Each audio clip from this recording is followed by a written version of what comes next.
We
need to talk more.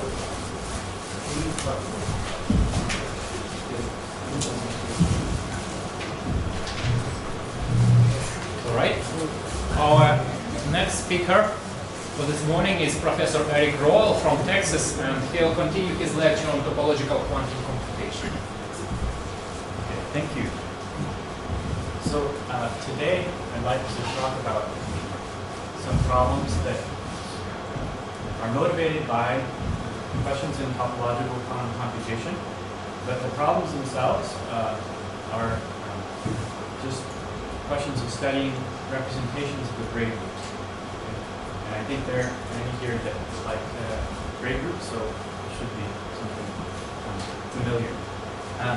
Before I proceed into this, let me give a pocket dictionary for how one translates words in the theory of modular categories to this physical systems, anionic systems. So in unitary modular category, you have the simple objects, xi, and these correspond to different types of particles. Okay, these are quasi-particles, anyons, and so these are the distinguishable ones. So if they're different simple objects, then they're different anion types. The trivial object, so the unit object, corresponds to the vacuum type, which means no particles. Okay? So just imagine this physical system and it's just the vacuum. This corresponds to the trivial object. In a unitary modular category, we have the notion of a dual object. Okay?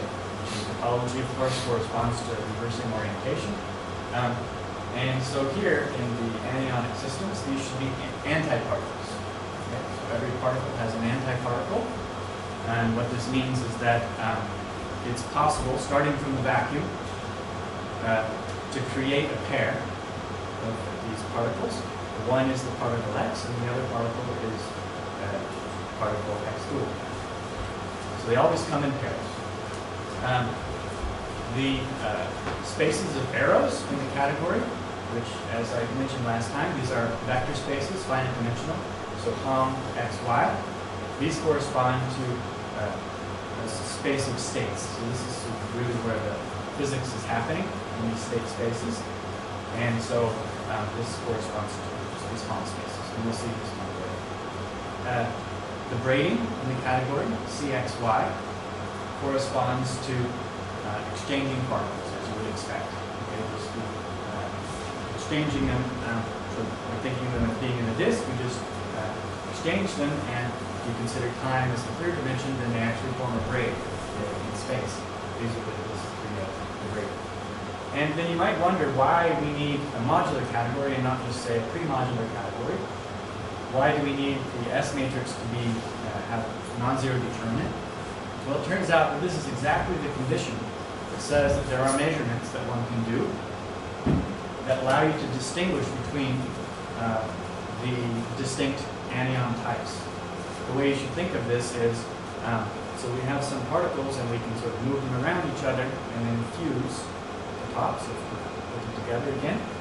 And the entries of the S matrix are, of course, the invariants, the various invariants, colored invariants of the Hopf length. Okay? And so to distinguish two anyons, one needs to, well, to show that one anion is different from another, you simply grade every other particle type around it. Compute that invariant. This gives you a column of the S matrix. Once you know a column of the S matrix, if it's invertible, then that uniquely determines the particle type. So having this determinant S be non-zero is actually useful. So let me go into the idea of state spaces again. So now I'll be sort of using this dictionary. So X and Y are objects in a modular category, so they're particle types in an anionic system. The state space corresponding to n anyons of type X on a disk with total charge Y, which means the boundary of the disk is labeled by the object Y, is just the Hilbert space on Y, so morphisms from Y to X tensor itself n times. So I'm saying Hilbert space. I'm assuming all of my modular categories today are unitary. So it's not just a vector space, it's actually a unitary space. So let me give a bit of an example of how to compute these state spaces or give some idea. So let's think about what happens if we only have two particle types in our system. Okay? We always just have the trivial particle type, the vacuum. We have one other. Okay? So now I'm just going to give a small example. So let's compute the state space, or see what it is, for where we label the boundary by the trivial, or the zero label, and then we have 6 particle types X. And so this is the picture. So it's the Hilbert space that the TQFT, unitary TQFT, assigns to this picture. Okay, so we have these various circles labeled by 1, and then the boundary 1 is labeled by 0. Okay. The fusion rules will tell you the dimension of this category, of this vector space, this Hilbert space.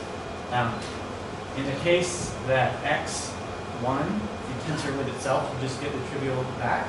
So this is called the Z2 theory sometimes. The dimension of the space is just 1. You're not particularly interested. However, if you're looking at the Fibonacci theory, so this is the theory where the other possible modular category, basically, of rank 2, then the dimension of the space is actually 5. When you compute this, it's simply a fusion rule of computation. Okay, just to give some idea what these things are.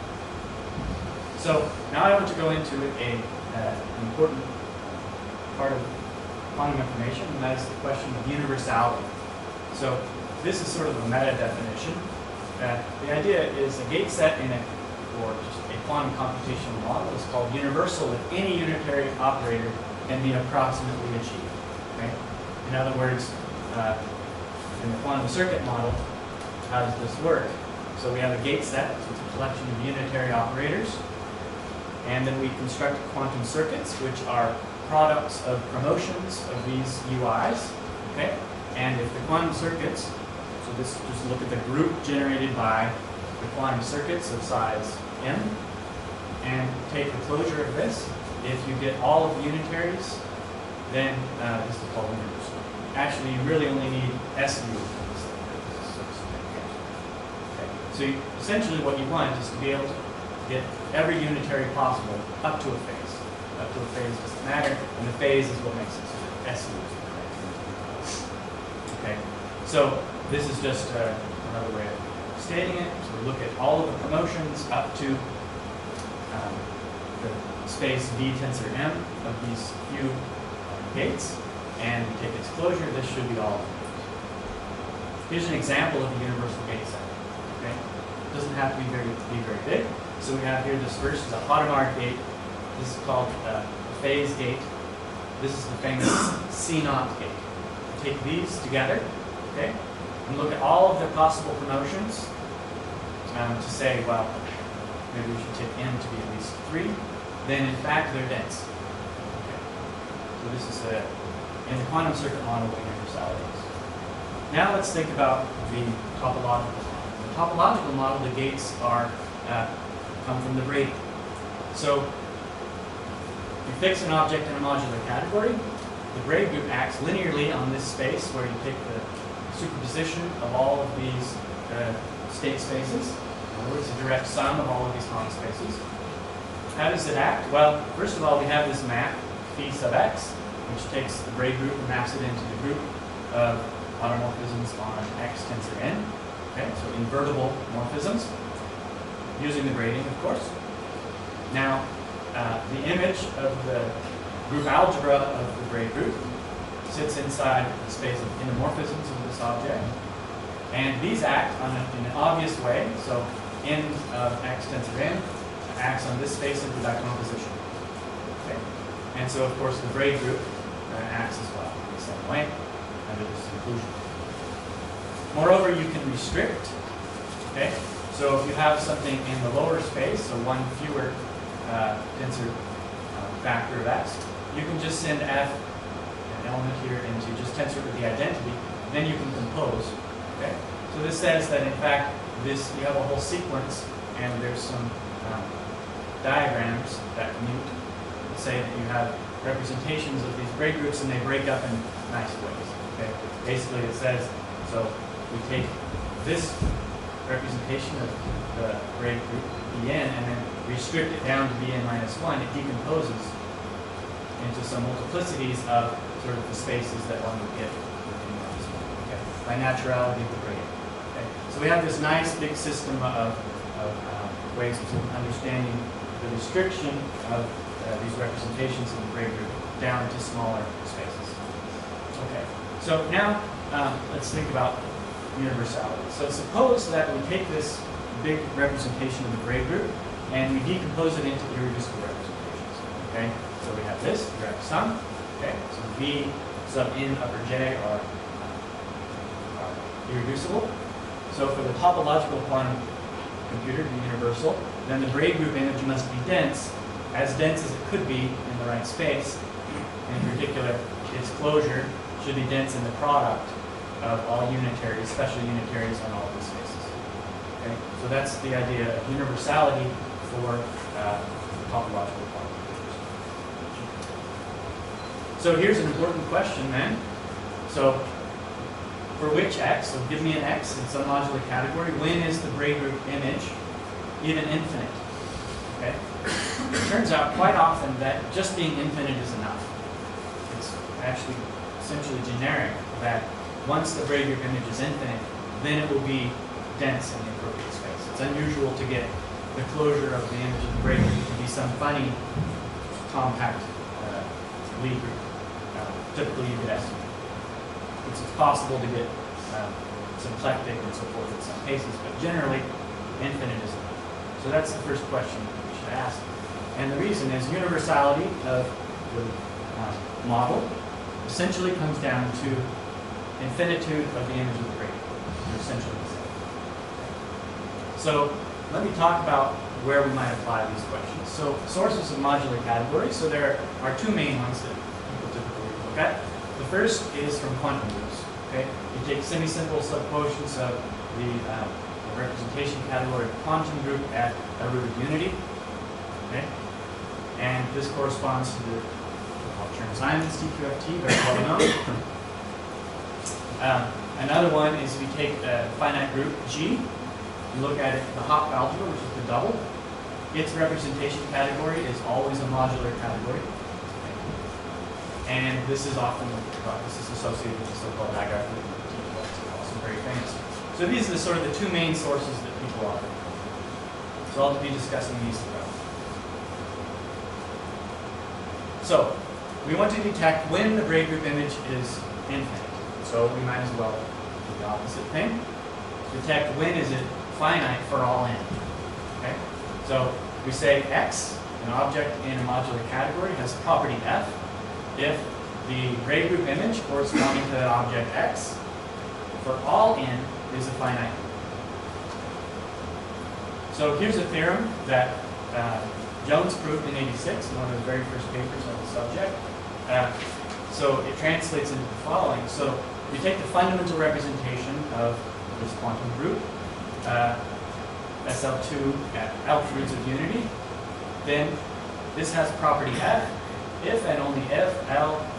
Okay, so this is wrong.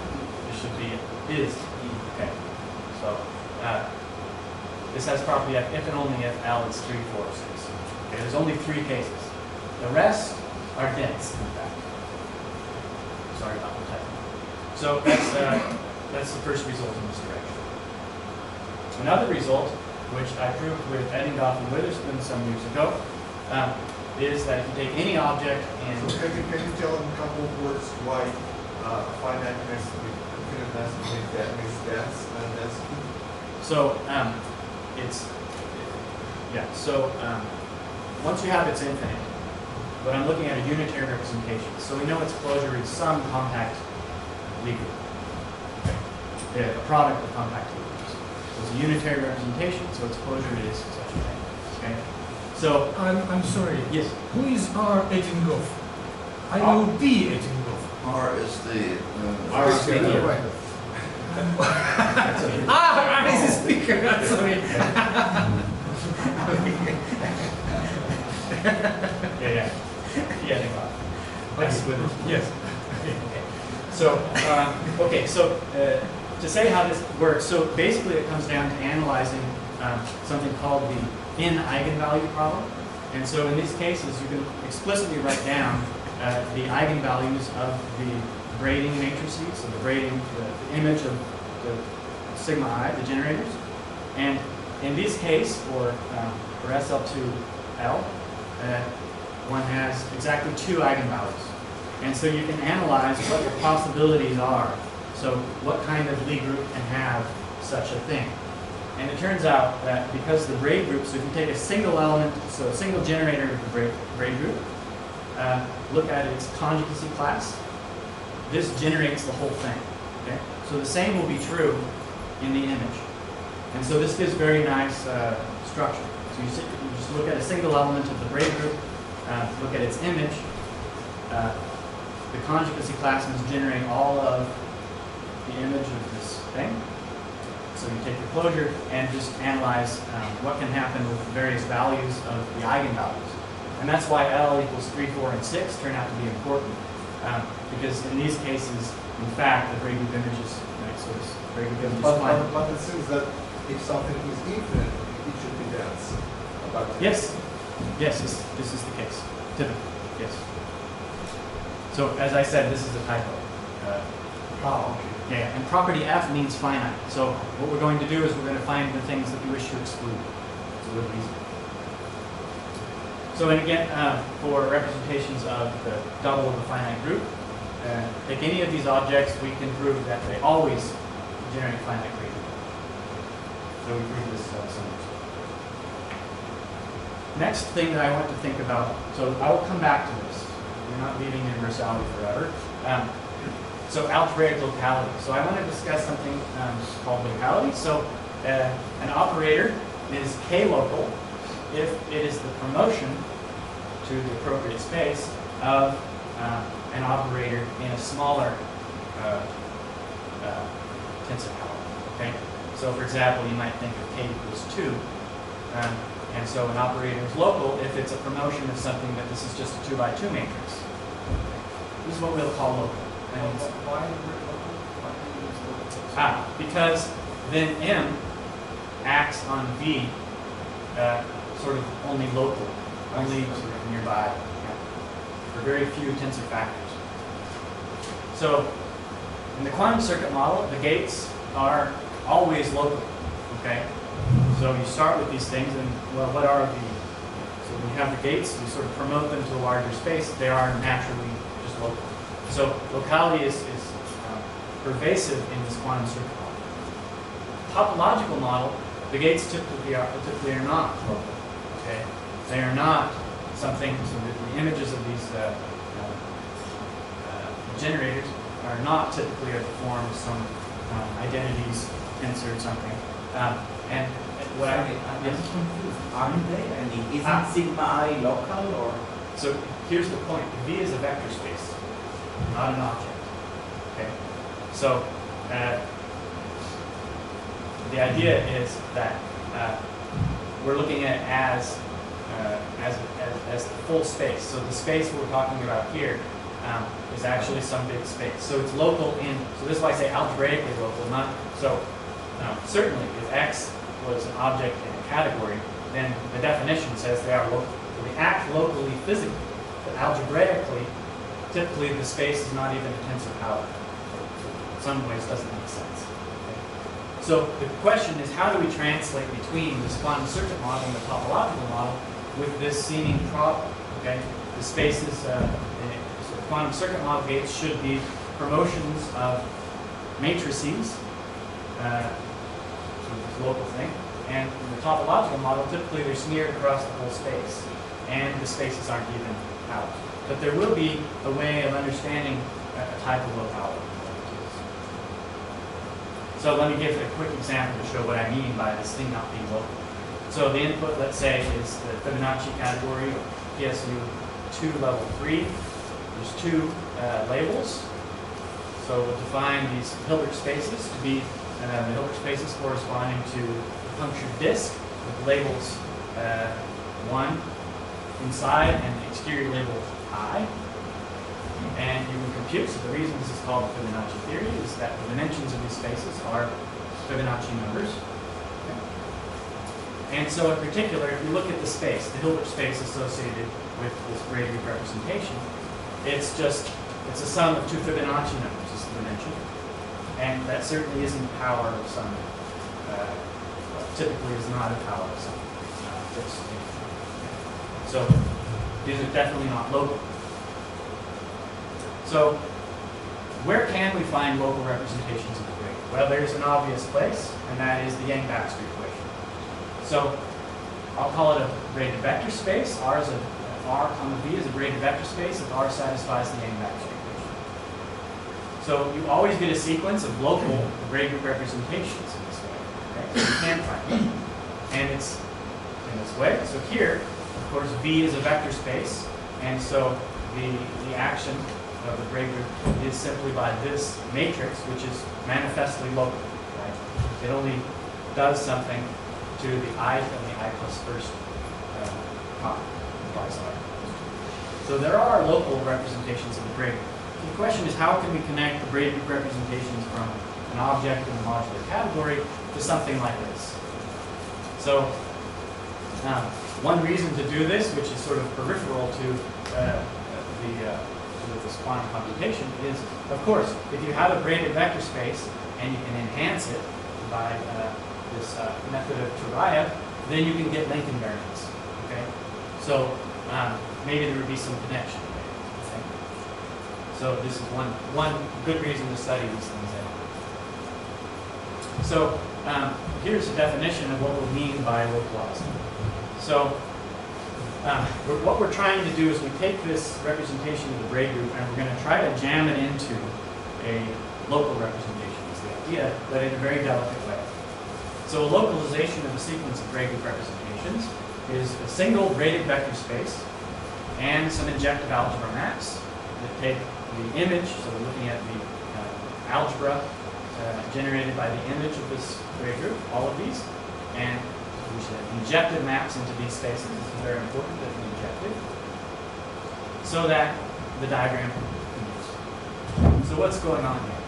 Here we have the local representation of the gray group that we obtained from RW. Okay, so this is just a braided vector space. Here we have the original representation of the gray group. Okay? Here we have our injective maps. So it's just factoring a local representation into some injective maps and our original. That's what we call localization. So it somehow makes these row sub n's local in the sense that no information is gained or lost. You're not getting any new representations. You're not losing any representations. So irreducible sub-representations. And yet you've sort of filled it out enough, sort of adding on pieces so that it becomes local. So we'll say an object is localizable if the corresponding representation is local. Then it would be far from dense. Well, so can you say when these representations are dense or not? No, but you cared about when it is dense, and if you embed it in something bigger, it will. Well, so no, so we're thinking about just the so if you decompose it into its irreducibles, the irreducibles will be identical. There's no different. The irreducible representations will just appear with extra multiplicity. That's the only difference. The next slide will explain this. So suppose we decompose our original representations into irreducibles, okay? And suppose it's localizable, okay? Suppose we have a localization. Then, if we look at this representation as this representation of the grid group, it must decompose into a direct sum of these irreducibles again.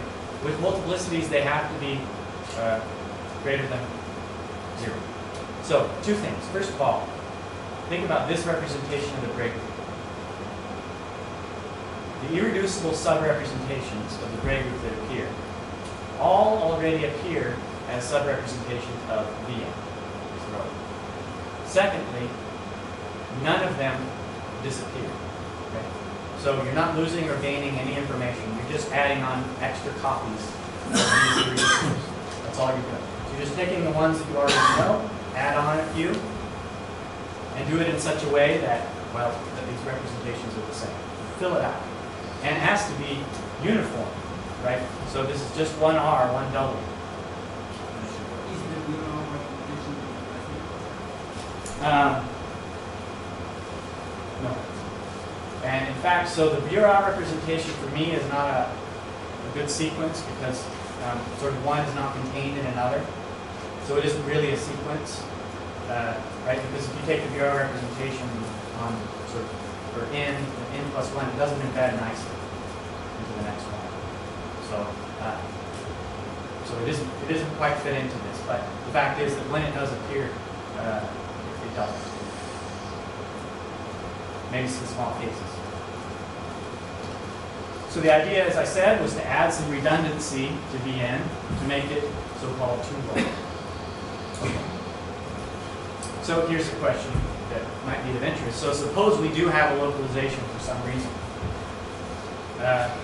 Can we enhance that localization? And if we can, does it give the same invariant?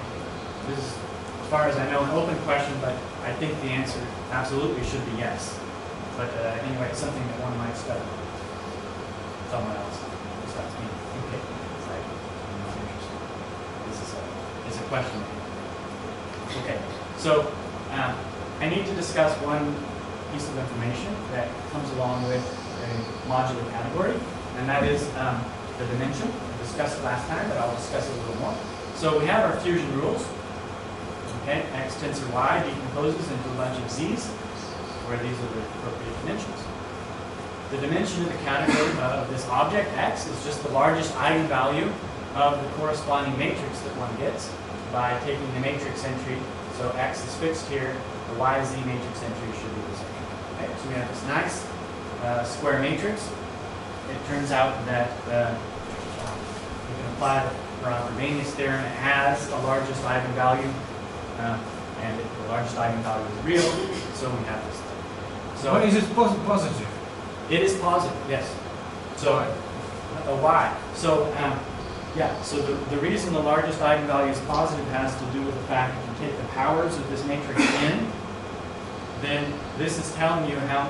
So this is sort of applying the fusion rules, okay? And so once you do this, you find that it's a positive matrix, and then you apply the Frobenius theorem. There is a positive largest eigenvalue. So this is the So the definition I need is that X will be called weakly integral if the square of its dimension is an integer. Okay? So if it's an integer itself, that's okay. But also if you have dimension, say, square root of 2, that's also weakly integral. Okay? It turns out that it's impossible to have dimensions cube root of 3, for example, because the extension of the Galois extension must be a field. So in fact, that excludes a lot of cases. Okay, so that's weakly integral. Let me give some example here. So the Fibonacci and the SO3 level 2 cases. So for Fibonacci, this is the fusion matrix in F. Okay? And for SO3 level 2, this is a rank 5 1. This is its matrix. If you compute the largest eigenvalues, you get these. So as you would expect for the Fibonacci theory, you get the golden mean, golden ratio for its dimension. You can get very interesting dimensions. And for this SO3 level 2, it turns out that this is weakly integral. The object has dimension squared of 3.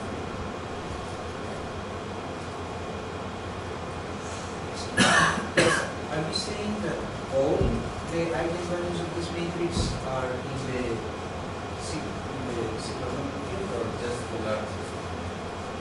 They will all be. In fact, all the entries of the S matrix are applied in the cyclotomic. Eigenvalues. Yes, but the eigenvalues can be obtained from the S matrix. Okay, so yeah, this is the case. So here's an example of a localization. So here's a nice R matrix. You can check that this satisfies the Yang-Baxter equation. And so this is for the first example. If you look at SU2 level 2, so this is one of the cases where, in fact, the Gray group image is finite. This R matrix localizes the Gray group representation corresponding to this fundamental representation for SL2 at 4 through 2. That's an example. If you decompose it into its irreducibles, it looks like this. You just get some powers of 2 as multiplicities, at least for n even. For n odd, there's only one piece. So it can happen, okay? Maybe it seems surprising, but I should point out that X itself is not a vector space. Its dimension is the square root of 2, cannot be. Can be no fiber function. Okay, so this is an example. Let me do another example. So let's look at the Fibonacci theory or something close to it, SU2 level 3. So what I've drawn here is, so this corresponds to the Gray group representations for B1. This is B2. So 2 strands, 3 strands, 4 strands, 5 strands. The dimensions are in green. Okay? So if you can localize this thing, okay, then we should be able to sort of add on some multiplicities here of each of these copies at each level, so that the thing is a power, so some powers of some fixed number. Okay? If it's possible. So we should have some multiplicity vectors, A and Bn, so that when we work it out, we get a power of some number. And using Frobenius theorem, there's a matrix that tells you how to get from one level to the next. Okay? This is sort of the branching rules. Okay? And in this case, this is what it is. Okay, it's this matrix 1, 1, 1, 2. Okay, and so this is in lambda. It's the eigenvalue of this matrix. Largest eigenvalue is FP dimension of x squared. The dimension of x squared. And so, but A and B, A2 and B2 have to be integers. So this is impossible, right? There's an integer matrix times an integer vector equaling something that's definitely not an integer. Okay? So this is a proof that this representation is not localizing. It just comes down to the parameters. So you just simply work out the combinatorics. Combinatorics tells you if you have. So here's another example. So if I take SU2 level 4, okay, so this is also known as SO3 level 2. So this is one you've already seen. So this is the one where the dimension is the square root of 2. So this is what its sequence of Gray group representations look like. So maybe a little more information. So these are the dimensions here, inside here. And a line means if I take this representation of B4 and restrict it down to B3, then I get exactly one copy of this. Similarly, if I take this 3-dimensional one and I restrict it down to B3, then it decomposes into a direct sum of this one and this one. That's what these lines are. This is called a Bradley diagram. This comes from functional analysis. Okay, so let's see if we can do it. So let's try the same trick. If it localizes, with V being some k-dimensional space, then compute the matrix. It tells you how to hop from one level to the next. You get from the Frobenius theorem, you get that this must stabilize in certain ways. You get this eigenvalue. And a little computation tells you that, for example, this right here, twice A4 plus 3 times B4 plus C4 should be equal to K to the fourth, the dimension of this thing, if it's localized. And you try some numbers, and well, in this case, it works. It's possible. Okay? At least combinatorial. Okay? So there's no obstruction to localization. So you can ask, right, is there some 9 by 9 matrix, okay, because K was 3, that localizes this representation? And your first guess works.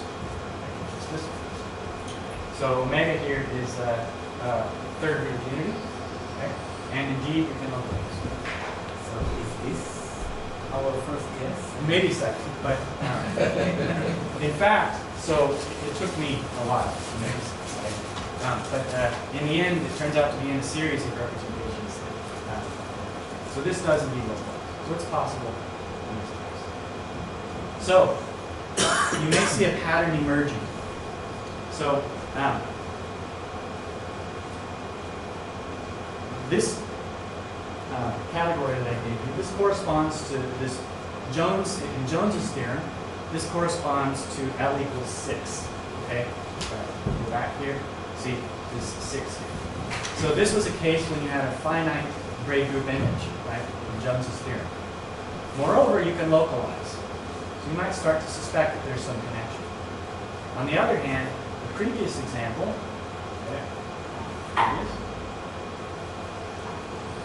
for this case, this is 5. Okay, Jones's theorem says that that in fact it's dense in this case. So the Gray group image is infinite, in particular dense for this case, and we could not localize. Okay, and so the question is, how can we detect when the Gray group image is finite and when localization is possible? And so we have the following conjecture. Would anybody like to tell me what they think the appropriate thing is? Anybody paying close attention to see what? Sorry? It doesn't localize. Yeah, so localize should be equivalent to property F, finite image. But how can we detect both of these?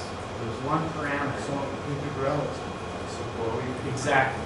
So this is the conjecture that following our equivalent, that X should have property F, it should be localizable.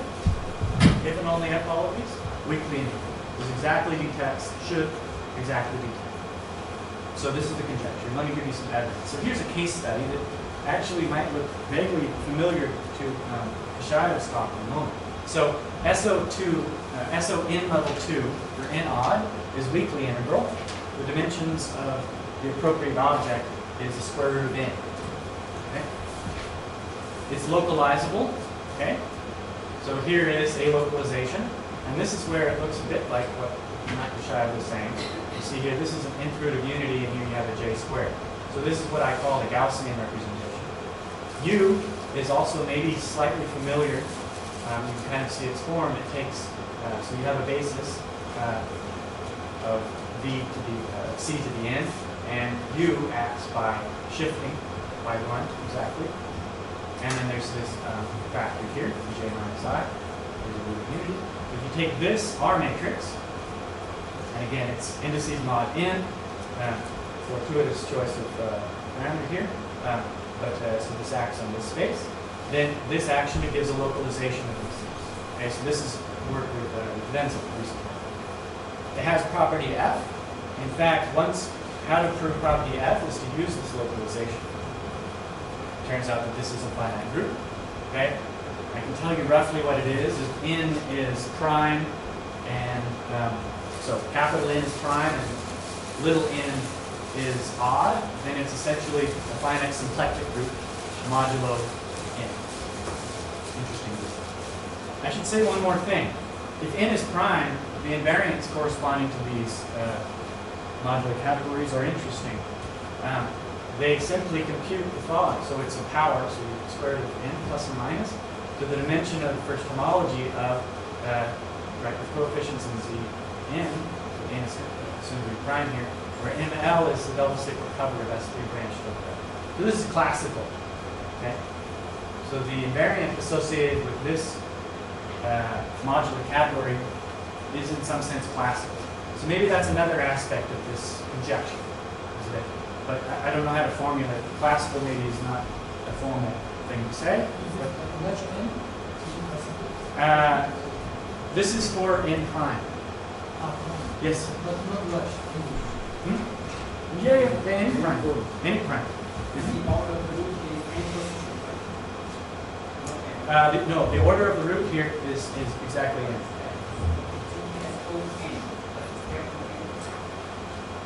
I'm sorry?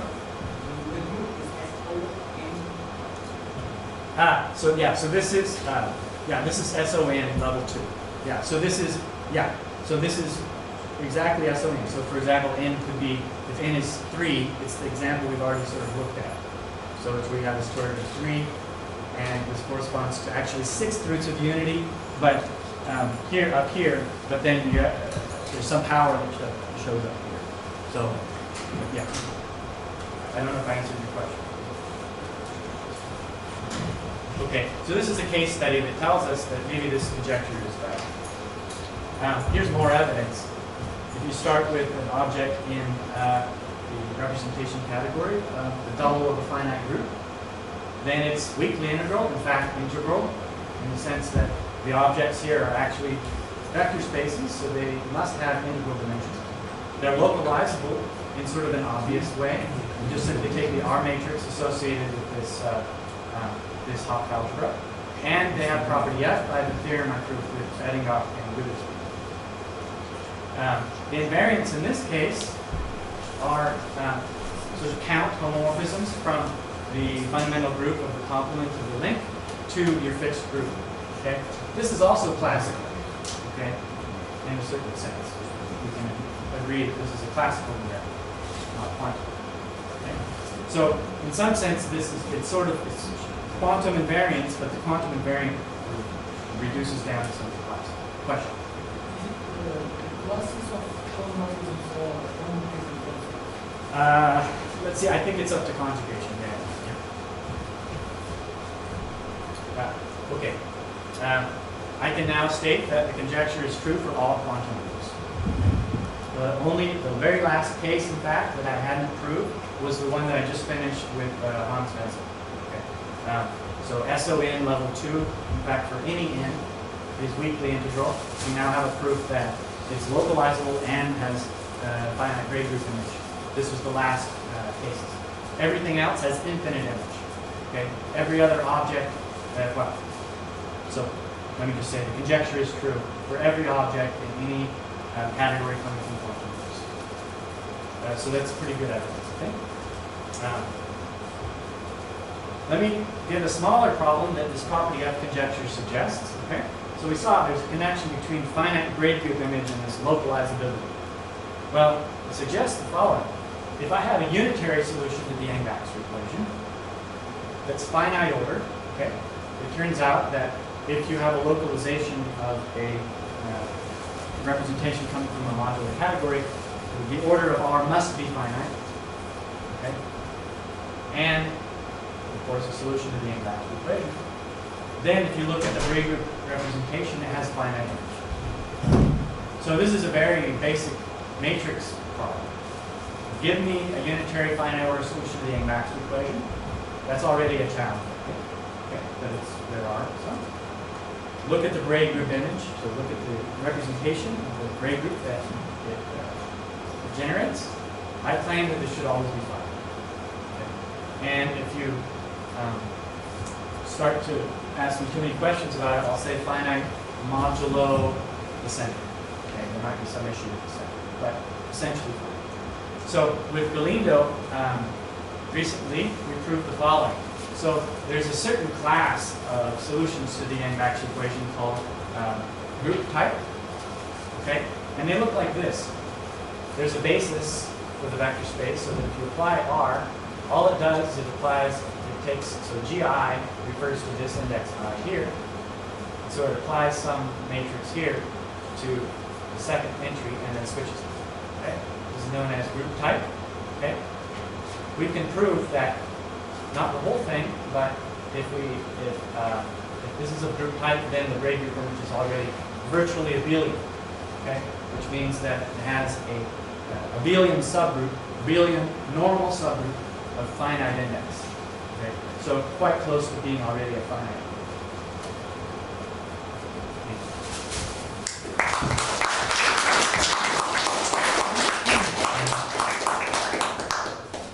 Any questions?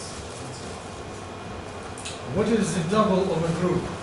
Okay, yeah, I apologize for not defining this. So it's a Hopf algebra that one obtains by taking the group algebra, you tensor it with the dual group algebra, functions on the group. Okay, this is the vector space.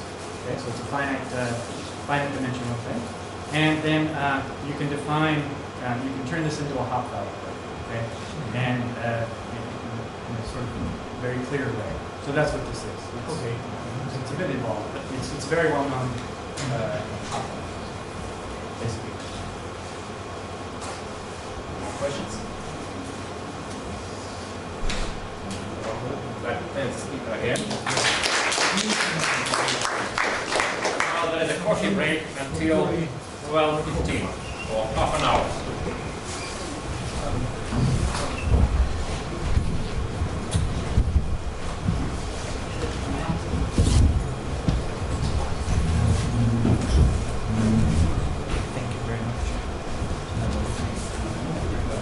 Challenge to follow because lots of things very quickly.